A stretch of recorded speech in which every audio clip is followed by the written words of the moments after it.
Gentlemen of the company, I'm delighted to inform you that the island of Mauritius is an excellent place to drop anchor, where fruit and water are plentiful and bird meat in abundance.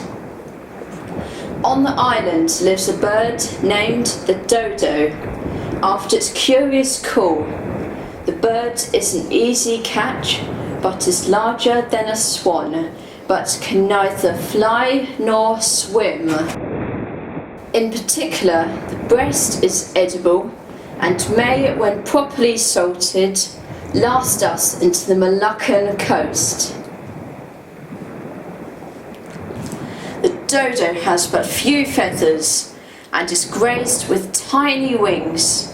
She is 30 pounds or more and can bite like a dog. Never on our journeys did we encounter a creature such as this.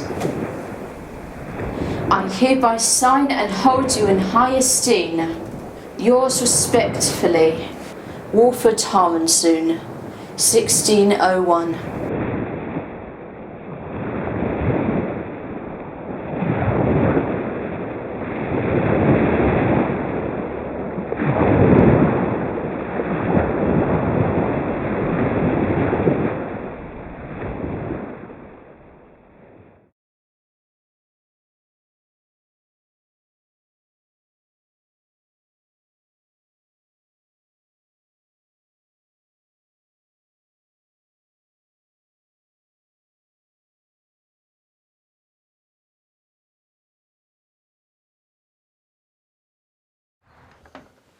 Hello, welcome to the Dodo House on this beautiful sunny day, as it might well be in Mauritius, the original and only home that is known of the dodo.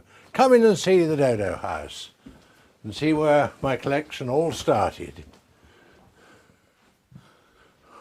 Now in 1900 my father was given the first bones of the Dodo History Society. We built a new house about 25 years ago, couldn't think what to call it. So we called it the Dodo House and made the bones a feature of the inside the main room. And after that, the collection just grew, and it seemed to go on and on and on, and I never stopped, and it became very interesting.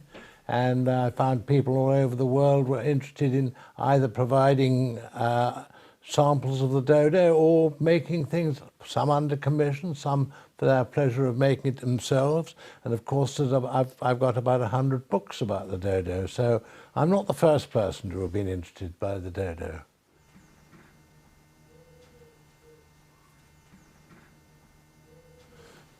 Here, two of my grandchildren at that tender age did dodos. They call me Dodo. In fact, one of them, when asked asked by one of his fellow students, what about his grandfathers? He said he hadn't one that grandfather was dead, he didn't have another one, because he'd always called me Dodo and didn't realise it was his grandfather. So one gets known as Dodo by the younger generation, which may be not very complimentary.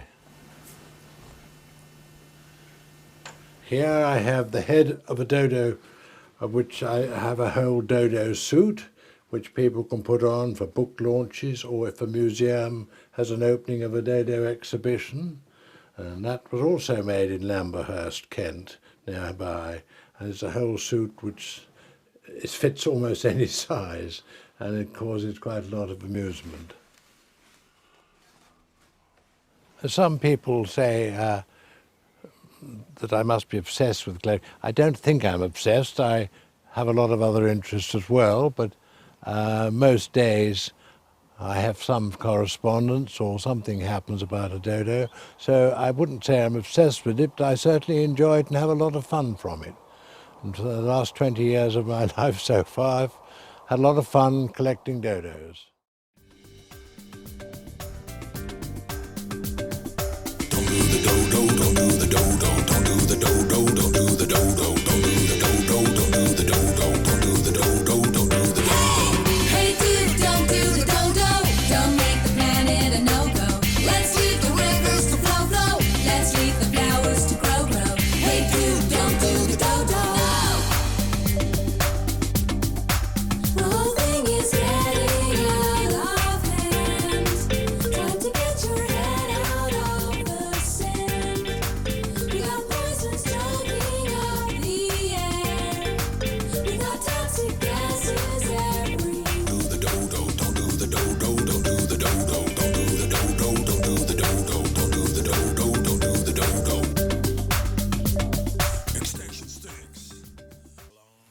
What is a dodo?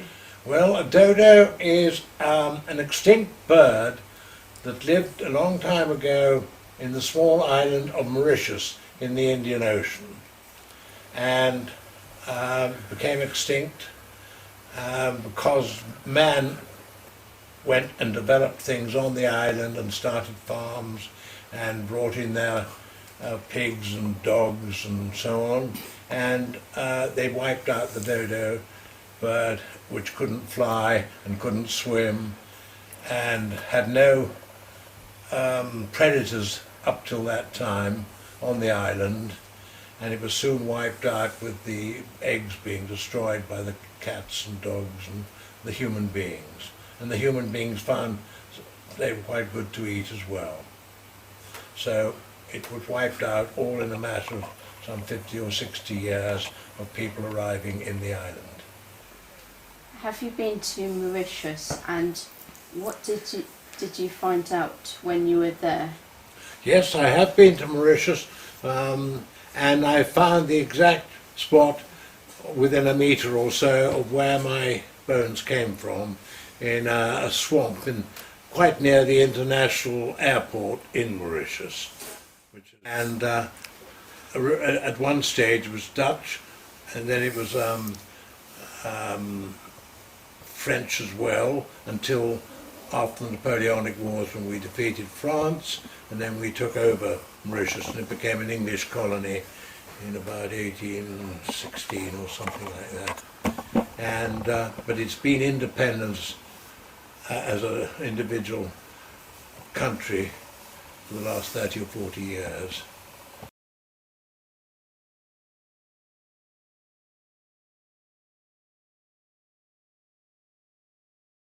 How old were you when you discovered the dodo? Well, I think I was probably 4 or 5, lived here, and when people came to tea or meals or just to come and have a chat, sometimes I was told to go and get the dodo bones, because people had very seldom seen dodo bones, and so I brought them out in their box and let them see the dodo bones, which were the first ones dug up on Mauritius.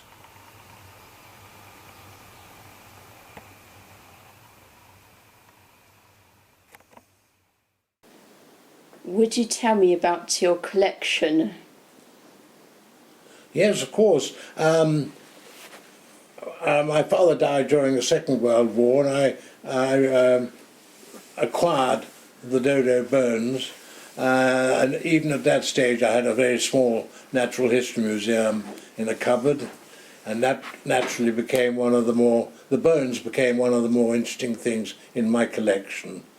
And I've had them ever since, and many hundreds of people have seen them here in battle. And whilst there's quite a few other dodo bones around, most of them were found in one spot with a great big digger, and have been distributed among museums in America and Europe and so on. But mine were the first ones to be actually picked up, dug up in Mauritius. So that's slightly special. There's not many of them, and I don't know how old they are, but they must be getting on for 1,000 years old at least.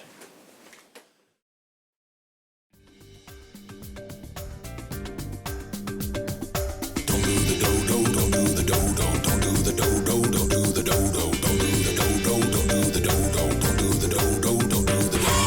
Hey dude, don't do the dodo. Don't make the planet a no-go. Let's leave the rivers to flow. Let's leave the flowers to grow.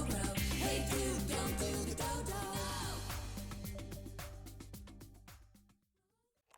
Dodo Island is the place to be.